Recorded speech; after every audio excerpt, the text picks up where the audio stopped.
উদখুলু ফিস-সিলমি কাফা, ইসলামে পরিপূর্ণভাবে প্রবেশ করো। ইসলামে প্রবেশ করার পর ইহুদিদের আর কোনো কিছু মানা যাবে না। ইসলামে পরিপূর্ণভাবে প্রবেশ করার পর খ্রিস্টানদের আর কোনো কিছু মানা যাবে না।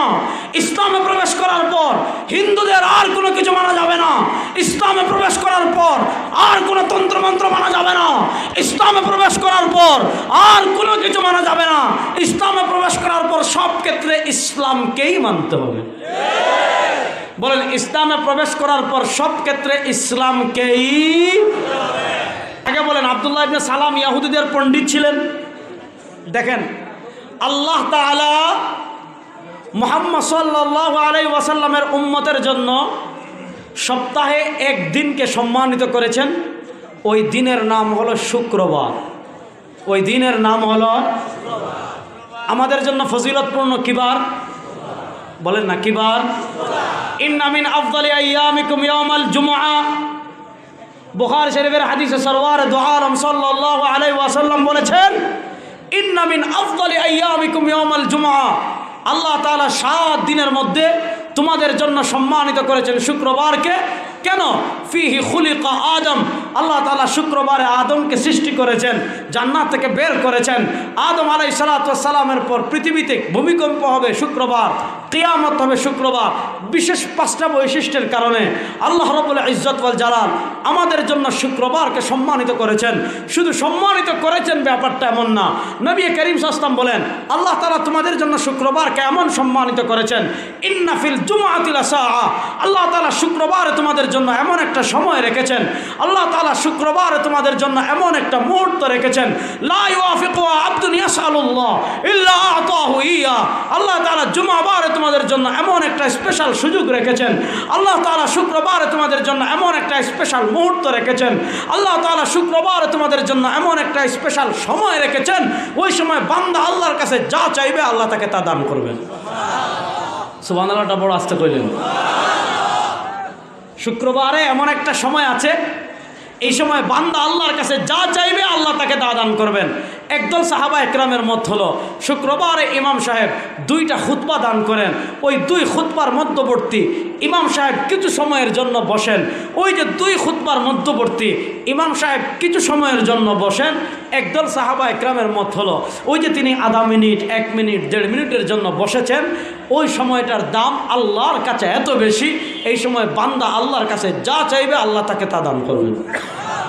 আর আম্মাজান আয়েশা রাদিয়াল্লাহু তাআলা সহ বড় একদল সাহাবা একরামের মত হলো, জুমার দিন আসরের নামাজের পর, জুমার দিন আসরের নামাজের পর সূর্যাস্ত পর্যন্ত এই সময়টার দাম আল্লাহর কাছে এত বেশি, এই সময় বান্দা আল্লাহর কাছে যা চাইবে আল্লাহ তাকে তা দান করবেন। একবার সবাই সাল্লাল্লাহু আলাইহি ওয়াসাল্লাম পড়েন। এখন কিন্তু জুমাবার তো মাগরিব পর থেকে শুরু হয়ে গিয়েছে, এটা তো জানেন। তাহলে একবার পড়েন সাল্লাল্লাহু আলাইহি ওয়াসাল্লাম। জুমাবারের বৈশিষ্ট্য কেন, ফজিলতপূর্ণ কেন? নবী করিম সাল্লাল্লাহু আলাইহি ওয়াসাল্লাম বুখারী শরীফে বলেছেন, হাদিসে এসেছে, আকসিরু আলাইয়া সালাতাকুম ইয়াউমাল জুমআ ফাইন্না সালাতাকুম মারুদাতুন আলাইয়া। ও আমার উম্মত, ও মাদবপুরের উম্মত, শুক্রবার যখন আসবে নবী করিম সাল্লাল্লাহু আলাইহি ওয়াসাল্লামের নামে বেশি করে দরুদ পড়বে। আকসিরু আলাইয়া সালাতাকুম ইয়াউমাল জুমআ। শুক্রবারে যখন আসবে নবী করিম সাল্লাল্লাহু আলাইহি ওয়াসাল্লামের নামে বেশি করে দরুদ পড়বে। কেন? ফাইন্না সালাতাকুম মারুদাতুন আলাইয়া।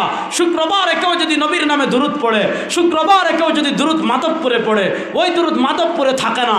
শুক্রবারে কেউ যদি দরুদ খড়কিতে পড়ে, ওই দরুদ খড়কিতে থাকে না। শুক্রবারে কেউ যদি দরুদ সিলেটে পড়ে, ওই দরুদ সিলেটে থাকে না। ফেরেশতারা ওই দরুদ ও সালাম নিয়ে নবীর সোনার মদিনায় পৌঁছিয়ে দেন। একবার পড়েন না সাল্লাল্লাহু আলাইহি ওয়াসাল্লাম। শুক্রবার আমাদের জন্য স্পেশাল কেন? অনেক কারণ আছে, 2-4টা বলে সামনে আগাই। দেখেন, শুক্রবারে একটা গুরুত্বপূর্ণ আমল হলো জুমার নামাজ পড়া। সরওয়ারে দু আলম সাল্লাল্লাহু বলেছেন, এই হাদিসে সহিহ বুখারীতে আসছে, আমার যে উম্মাহ শুক্রবারে জুমার নামাজ পড়ার জন্য গোসল করবে, গোসল করে শুক্রবারে জুমার নামাজ পড়ার জন্য সবার আগে মসজিদে আসবে, ফাকান্নামা কাররাবা বুদনা। নবী করিম সাল্লাল্লাহু আলাইহি কাছে মানুষের, নবী করিম সাল্লাল্লাহু আলাইহি যুগে মানুষের কাছে সবচেয়ে দামি সম্পদ যা ছিল তার ভিতর একটা ছিল উট। নবী করিম সাল্লাল্লাহু আলাইহি ওয়াসাল্লাম বলেন, আমার যে উম্মত শুক্রবারে গোসল করে ফজর জোহর জুমার নামাজ পড়ার জন্য সবার আগে মসজিদে আসবে, আল্লাহ তাআলা তার আমল নামায় একটা উট কোরবানি করার সওয়াব লিখে দিবেন। আগামীকাল সবার আগে মসজিদে আসার চেষ্টা করবেন। কে কে দেখে হাত তুলেন তো। আল্লাহ তাআলা সবাইকে তৌফিক দান করুন। আরেকটা বলে সামনে আগাই। শুক্রবারের আরেকটা স্পেশাল আমল হলো, পৃথিবীর ইতিহাসের সবচেয়ে বড় ফিতনার নাম দাজ্জাল। বলেন, পৃথিবীর ইতিহাসের সবচেয়ে বড় ফিতনার নাম দাজ্জাল। আরে মুখ খুলে বলেন না। পৃথিবীর ইতিহাসের সবচেয়ে বড় ফিতনার নাম দাজ্জাল। আল্লাহ নবী সাল্লাল্লাহু আলাইহি ওয়াসাল্লাম কানা রাসূল ইয়াদউ ফি দুবুরি কুল্লি সালাতিন। আল্লাহ নবী সাল্লাল্লাহু আলাইহি ওয়াসাল্লাম প্রত্যেক নামাজে দোয়া করতেন, আল্লাহুম্মা ইন্নী আউযু বিকা মিন ফিতনাতিল মাহইয়া ওয়াল মামাত। হে আল্লাহ, জীবিত এবং মৃত মানুষের ফিতনা থেকে আপনার কাছে আশ্রয় চাই। ওয়া আউযু বিকা মিন ফিতনাতিল মাসিহিদ দাজ্জাল। আয় আল্লাহ, কানা দাজ্জালের ফিতনা থেকে আমি আপনার কাছে আশ্রয় চাই। তাহলে বুঝেন দাজ্জালের ফিতনাটা কত ভয়াবহ হবে। নবী করিম সাল্লাল্লাহু আলাইহি ওয়াসাল্লাম নিজে দাজ্জালের ফিতনা থেকে আল্লাহর কাছে আশ্রয় চাইতেন। সরওয়ারে দু আলম সাল্লাল্লাহু আলাইহি ওয়াসাল্লাম আমাদেরকে বলেছেন, ইন ইয়াখরুজ ওয়া আনা ফীকুম, যদি আমি থাকা অবস্থায় দাজ্জাল দুনিয়াতে চলে আসে, ফা আনা হাজিজুন লাকুম, শুনো আমি তোমাদের হয়ে দাজ্জালের মোকাবেলা করব। আর আমি দুনিয়া থেকে চলে যাওয়ার পর, ওয়া ইল্লা, আর আমি দুনিয়া থেকে চলে যাওয়ার পর যদি দাজ্জাল আসে, ফাকুল্লু ইমরিইম মুসলিম হাজিজুন লিআনফুসিকুম, তোমরা প্রত্যেকে দাজ্জালের ফিতনা থেকে তোমাদের ঈমানকে হেফাজত করবে। এবার বুঝেন, যেই ফিতনা থেকে নবী আশ্রয় চেয়েছেন, যেই ফিতনা থেকে নবী আকরাম সাল্লাল্লাহু আলাইহি ওয়াসাল্লাম আল্লাহর কাছে আশ্রয় চাইছেন, ওই ফিতনা থেকে আমি বাঁচবো কেমনে? সরওয়ারে দু আলম সাল্লাম ইমাম তবরানি হাদিস এনেছেন, ইমাম হাইসামি মাজমুআ যাওয়াইদ এনেছেন, ইমাম ইমাদউদ্দিন ইবনে কাসির তাফসীর ইবনে কাসির এনেছেন।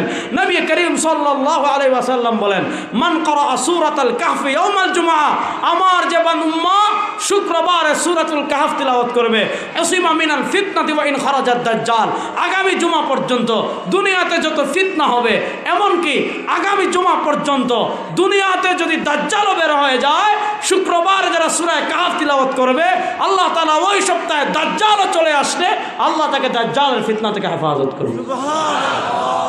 এবার বলেন, আগামীকাল সূর্যাস্তের আগে আগে সূরাতুল কাহফ কারা কারা তিলাওয়াত করবেন দেখি তো হাত তুলি। আর ভাই নিয়ত করেন না, করবেন তো ইনশাআল্লাহ। আল্লাহ তৌফিক দান করুন, সবাই বলেন আমিন।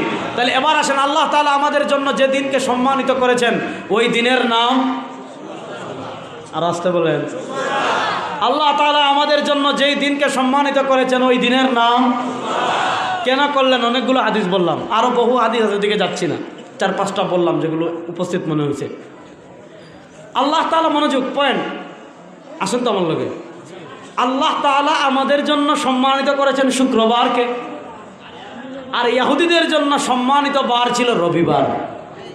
ইহুদিদের জন্য সম্মানিত বার ছিল আব্দুল্লাহ ইবনে সালাম রাদিয়াল্লাহু তাআলা আনহু ইহুদিদের আলেম ছিলেন। আব্দুল্লাহ ইবনে সালাম রাদিয়াল্লাহু তাআলা আনহু ইহুদিদের পণ্ডিত ছিলেন। তিনি মুসলমান হওয়ার পর শুক্রবারের প্রতি তার সম্পূর্ণ আনুগত্য আছে। শুক্রবারকে তিনি পরিপূর্ণ মর্যাদাপূর্ণ মনে করেন। শুক্রবারকে তিনি 100 ফজিলতপূর্ণ এবং মর্যাদাপূর্ণ মনে করেন। কিন্তু যেহেতু তিনি আগে ইহুদি আলেম ছিলেন, আর ইহুদি ধর্মে আল্লাহ রাব্বুল ইজ্জত ওয়াল জালাল সম্মানিত করেছেন কোন বারকে? রবিবারকে। যেহেতু তিনি আগে আরেকটা ধর্ম ছিলেন, ওই ধর্মের শুক্রবার না রবিবারকে সম্মানিত করা হয়েছিল, এজন্য তার আগের ধর্মের প্রতি একটু টান দেখা যাচ্ছে। তিনি শুক্রবারকে পূর্ণ সম্মানিত মনে করেন, কিন্তু আগের ধর্ম থাকার কারণে রবিবারের প্রতি একটা টান রয়ে গিয়েছে। আমাদের ধর্মে উটের গোশত খাওয়া হালাল, বলেন আমাদের ধর্মে উটের গোশত খাওয়া, বলেন আমাদের ধর্মে উটের গোশত খাওয়া, ইহুদিরা উটের গোশত খেত না। আব্দুল্লাহ ইবনে সালাম রাদিয়াল্লাহু তাআলা মুসলমান হওয়ার পর তিনি উটের গোশতকে হালাল মনে করেন, কিন্তু যেহেতু আগে খেতেন না এজন্য খান না, উনি থাক। আল্লাহ তাআলা কোরআনে আয়াত নাযিল করে দিলেন, ইয়া আইয়ুহাল্লাযীনা আমানু, আল্লাহ তাআলা কোরআনে আয়াত নাযিল করলেন, ইয়া আইয়ুহাল্লাযীনা আমানু। আপনি হাঁটবেন কেমনে? ইসলামে আছে না নাই? যুবকরা, তোমাদের ওয়াজ করতেছি, ভালো করে বুঝেন। আপনি হাঁটবেন কেমনে? ইসলামে আছে না নাই? কথা কয় না। আপনি ঘুমাবেন কেমনে? ইসলামে আছে না নাই? আপনি ব্যবসা করবেন কেমনে? এটা ইসলামে নাই? হ্যাঁ, আচ্ছা এবার প্রশ্ন করি, মনোযোগ দিয়ে উত্তর দিয়েন। আবার প্রশ্ন করি, মনোযোগ। আপনি রাজনীতি করবেন কেমনে, এটা ইসলামে নাই? বুঝে বলেন। আপনি রাজনীতি করবেন কেমনে, এটা ইসলামে নাই? আচ্ছা আপনি সংসদ চালাবেন কেমনে, এটা ইসলামে নাই? আপনি রাষ্ট্র চালাবেন কেমনে, এটা ইসলামে নাই? আপনি বিচার ব্যবস্থা চালাবেন কেমনে, এটা ইসলামে নাই? ওসি সাহেব বক্তব্য দিয়ে গিয়েছে, থানা চালাবেন কেমনে, এটা ইসলামে নাই? না আছে। তাহলে বোঝা গেল ইসলামে আসার পর আপনার সুবিধাবাদ জিন্দাবাদ, যেটা আপনার পক্ষে চলবে এটাতে ইসলাম মানবেন, যেটা দলের বিরুদ্ধে যাবে, যেটা নেতার বিরুদ্ধে যাবে, যেটা আবার বিরুদ্ধে যাবে, যেটা আব্বার বিরুদ্ধে যাবে, যেটা আপনার লিডারের বিরুদ্ধে যাবে, ওই ক্ষেত্রে ইসলাম মানবেন না, না চলবে না। আপনি ইসলাম প্রবেশ করার পর হাঁটতে যেমন ইসলাম মানা লাগবে, খেতে যেমন ইসলাম মানা লাগবে, ঘুমাতে যেমন ইসলাম মানা লাগবে, টয়লেটে যেমন ইসলাম মানা লাগবে, রাষ্ট্র পরিচালনা ইসলাম মানা লাগবে, সংসদ চালাতে ইসলাম মানা লাগবে, বিচার ব্যবস্থা চালাতে ইসলাম মানা লাগবে, থানা চালাতে ইসলাম মানা লাগবে, পুরো বাংলাদেশ চালাতে ইসলাম মানা লাগবে। কোন ক্ষেত্রে ইসলামকে ছাড়া যাবে? কিন্তু তারা আমাদেরকে কোন ইসলাম শেখাতে চায় জানেন? ইহুদি খ্রিস্টানরা আমাদেরকে এমন একটা ইসলাম শেখাতে চায়, তারা আমাদেরকে এমন একটা ইসলাম বোঝাতে চায় যে ইসলামে আপনি ডেস্কির পর ডেস্কি বিরিয়ানি খাবেন, যে ইসলামে আমি শুক্রবারে কেজির পর কেজি মনের পর মন জিলাপি খাবেন, যে ইসলামে আপনি বাবার দরবারে গিয়ে উরুসের নামে গাঞ্জা খাবেন, নাচানাচি করবেন, গান বাজনা করবেন। আছে না নাই? বাংলাদেশে কুমিল্লা এক পীর আছে, জিজ্ঞাসা মাদারা গাঞ্জা খাস কেন? বলছে গাঞ্জা খাওয়া হালাল। নাউজুবিল্লাহ বাড়তি বলবে। সাংবাদিক জিজ্ঞেস করছে, আচ্ছা তুমি তো বললা গাঞ্জা খাওয়া হালাল, দলিল কি? বলছে গাঞ্জা খাওয়া হালাল মানে গাঞ্জার গাছ তো আর আমি বানাই নাই, গাঞ্জার গাছ তো বানাইছেন আল্লাহ, যেহেতু আল্লাহই বানাইছেন সুতরাং 2.1 পয়েন্ট আপনি গাঞ্জা খেতে পারেন। দলিল বুঝছেন? দলিল হলে এটা তো এমনি উঠছে। আমরা বলি আল্লাহ সৃষ্টি করছেন। যে এই দলিল দিয়ে গাঞ্জা খেতে চাচ্ছে তার কাছে আপনি কুত্তার গু নিয়ে যাবেন, বান্দরের পায়খানা নিয়ে যাবেন, নিয়ে বলবেন যেই যুক্তিতে তুমি গাঁজা খেতে চাচ্ছ ওই যুক্তিতে তোমাকে কুত্তার গু 2.1 পয়েন্ট খেতে হবে। আর যদি দেখেন আজকে আমাদের দেশের মানুষ কত সহজ সরল, মসজিদে কেউ যদি পকেট চুরি করে বাইন্দা পিটায়, কেউ যদি জুতা চুরি করে তার। গত শুক্রবারে বাথরুমের কারণ থেকে আমার জুতা নিয়ে গেছে। আমি যেতে একটু দেরি হয়ে গেছে, কারণ আব্দুল মালিক সাহেব জুমা পড়ান, হুজুরের ওখানে যাই, তো জুতাটা রেখে বসছি, মনোযোগ দিয়ে খুতবা শুনতেছি, আশা দেখি আমারটাও গেছে। তো দেখেন আল্লাহ না করুক যদি মানুষ জানতো, যে ধরতে পারতো যে এই লোকটা রেজাল্ট কোনো আপনার সাথে জুতা চুরি করছে, এর অবস্থা কী হইতো? তাহলে আমরা জুতা চুরিরে পিটাই, পকেট চুরিরে পিটাই, আর ইমান চুরিরে বাবা ডাকি। ইমান চুরিরে গরু দেই, মহিষ দেই, ছাগল দেই, ডিম দেই, আগরবাতি দেই। আরে জুতা চুররে যেভাবে ফিটান, যতদিন পর্যন্ত ইমান চুরদেরকে জুতা দিয়ে মায়ের দেওয়া শুরু না করছেন বাংলাদেশ থেকে ভণ্ডামি বন্ধ করা যাবে না। তো ইহুদি খ্রিস্টানরা আমাদেরকে কোন ইসলাম শিখাতে চায় জানেন? যে ইসলামের রাজনীতি নাই ওই ইসলাম তারা শিখাতে চায়, যে ইসলামের সংসদে কোরআন নাই ওই ইসলাম শিখাতে চায়, যে ইসলামের বিচার ব্যবস্থায় কোরআন নাই ওই ইসলাম শিখাতে চায়, যে ইসলামের থানায় ইসলাম নাই ওই ইসলাম শিখাতে চায়। তারা আমাদেরকে শেখায় ইসলাম মানি মাজারে উরুস করবি, ইসলাম মানি, আচ্ছা গাঞ্জা খাওয়ার কথা নাই হইলাম, ইসলাম মানি এইরকম চুপ দিয়া বসে থাকবি চেয়ারের উপর, মুরিদ আসবে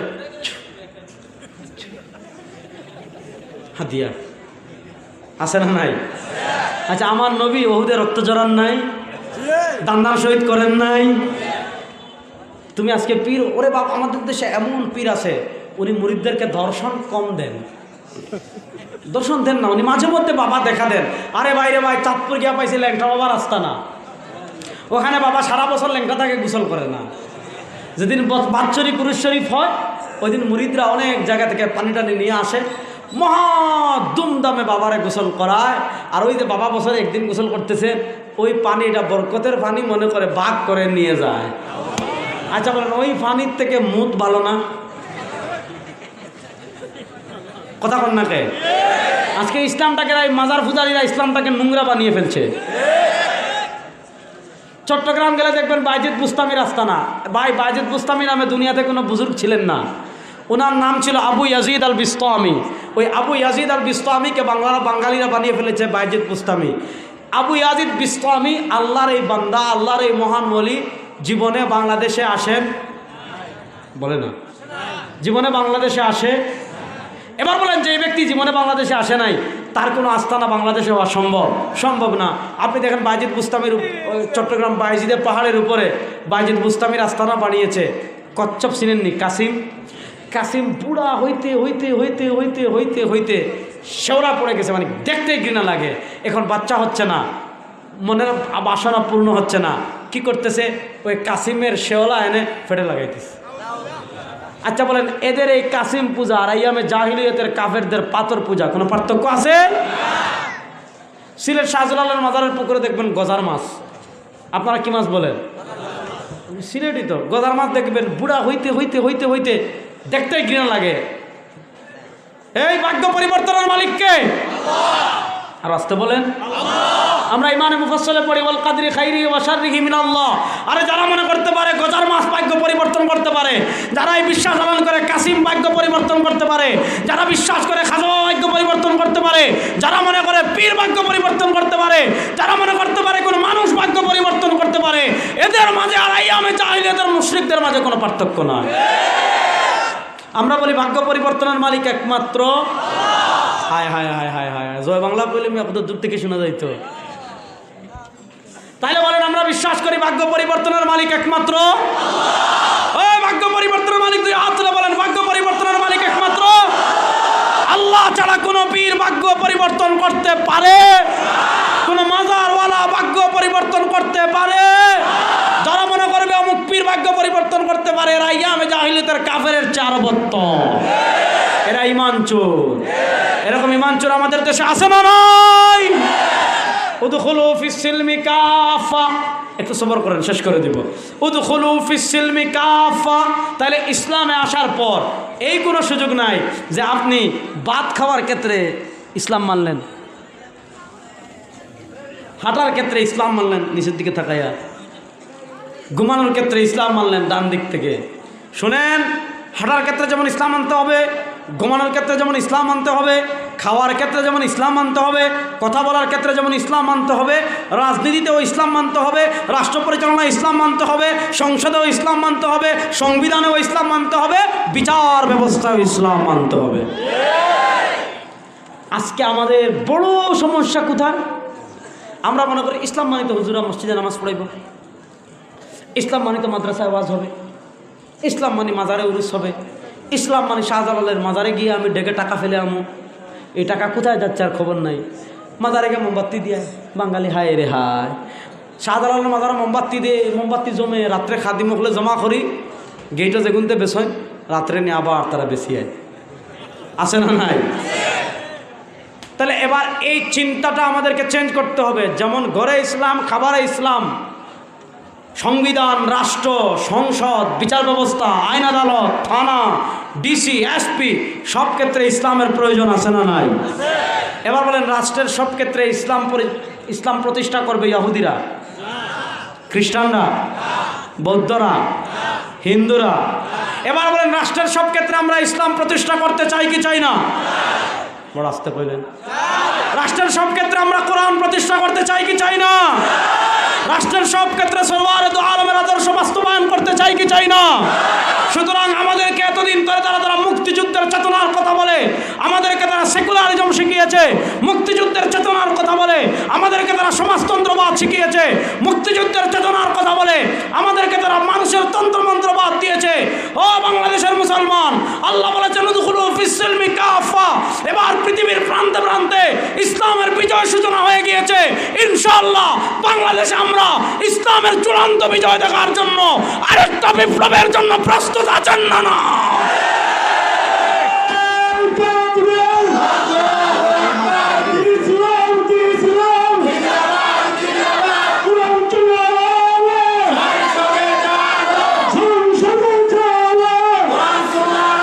শুনেন, ভালো করে শুনেন। পৃথিবীর দিকে দিকে খেলা শুরু হয়ে গিয়েছে। গত 15 বছর আমাদেরকে যারা বলতো আসেন খেলা হবে, ওরে ভাই খেলার কথা শুনতে শুনতে আমরা তো সাধারণত যে প্লেয়াররা খেলা পারে না এদের সাথে তো আমরা খেলতে নামি না। খেলতে লাগলে তো একটা লেভেল দরকার আছে না? এখন গ্রামের বাচ্চা আমার চ্যালেঞ্জ দিছে, যেমন বাংলাদেশে অনেক হকার আছে, বক্তা হকার আছে, কয় রেজাউল করিম আপনারকে 1 কোটি টাকার চ্যালেঞ্জ। এ বেটা তোর বাপরে আমি পানি খাওয়াইছি ডিবেটে। হ্যাঁ, এখন মনে করেন কেউ একদম চট্টগ্রামে এরকম আছে কোরআন শরীফও পড়তে পারে না, আমার ডিবেটের জন্য ডাকে। লামা সাবিদের ভিতরে এরকম আছে আরবি বম মারলেও পড়তে পারবে না, আমার ডিবেটের জন্য ডাকে। সাধারণত আমি তাদের ডাকে সাড়া দিব না, কারণ যারা খেলার যোগ্য না তাদের সাথে তো খেলা হয় না। তো আমাদেরকে গত 15 বছর ধরে খালি ডাকতো, আসেন খেলা হবে খেলা হবে। আমরা বিরক্ত হয়ে একবার নামছি, ভারতে বাগিয়ে গেছি। পৃথিবীর দিকে দিকে খেলা শুরু হয়ে গিয়েছে। আফগানিস্তানে মুসলমানরা বিজয় লাভ করেছে, সিরিয়ায় মুসলমানরা বিজয় লাভ করেছে। ইনশাআল্লাহ আমরা আশা করি, বিশ্বাস করি, বেশি দিন বাকি নয়, ফিলিস্তিনেও মাজলুম মুসলমানরা বিজয় লাভ করবে। বায়তুল মাকদিস আবার আমাদের হবে। পাষণ্ড ইসরায়েল কুত্তাদের বুকের উপর পাড়া দিয়ে প্রত্যেক ফুটা মুসলমানের রক্তের বদলা নেওয়া হবে ইনশাআল্লাহ। পৃথিবীর দিকে দিকে মুসলমানদের বিজয় শুরু হয়েছে। বাংলাদেশে আমরা একটা বিজয় লাভ করেছি, ভারতের আধিপত্যবাদের বিরুদ্ধে 18 দিনের সংগ্রাম, 18 দিনের আন্দোলনে আমরা ভারতের আধিপত্যবাদকে পরাজিত করেছি। এটা চূড়ান্ত বিজয় নয়। যুবকরা প্রস্তুত, মুসলমান নওজওয়ানরা প্রস্তুত নেন, মুসলমান সমাজ প্রস্তুত নেন। একটা চূড়ান্ত বিপ্লব হবে, যে বিপ্লবের মাধ্যমে বাংলাদেশের ঘর থেকে নিয়ে সংসদ পর্যন্ত আল্লাহর কোরআনকে বাস্তবায়ন করা হবে। যুবকরা প্রস্তুত আছেন তো ইনশাআল্লাহ? ইসলামকে বাংলাদেশের সংসদে দেখতে চান না? দেখতে কী লাভ? আপনি দেখেন একটা দেশের রাষ্ট্র ক্ষমতায় ইসলাম আসলে কী লাভ হয়, আর রাষ্ট্র কেমনে চলে, এটা দেখতে হলে আফগানিস্তানের দিকে থাকান। এরা আমেরিকা বুড়াঙ্গুলি দেখাইছে এদের। এরা মনে করেছিল, দেখেন আমেরিকা আফগানিস্তানের রিজার্ভ আটকে রেখেছে, স্ট্রাইক দিয়ে রেখেছে যে রিজার্ভ তুলতে পারবেন না। ব্যাংকের টাকা আটকাই রাখছে, কেউ স্বীকৃতি দেয় না, কেউ তাদেরকে সহযোগিতা করে না। সবাই মনে করছিল আরে মোল্লারা খাইতে পারবে না, ভিক্ষার থলি নিয়ে আসবে, পোশাক পরতে পারবে না, পোশাকের জন্য আসবে, এদের রিজার্ভ নাই, টাকা পাবে কোথায়, টাকার জন্য ভিক্ষার থলি নিয়ে আসবে। কিন্তু তারা জানে না, এদের ডলার না থাকতে পারে, এদের টাকা না থাকতে পারে, এদের স্বীকৃতি না থাকতে পারে, কিন্তু তাদের সাথে একজন আছেন। বলেন না, তাদের সাথে একজন আছেন।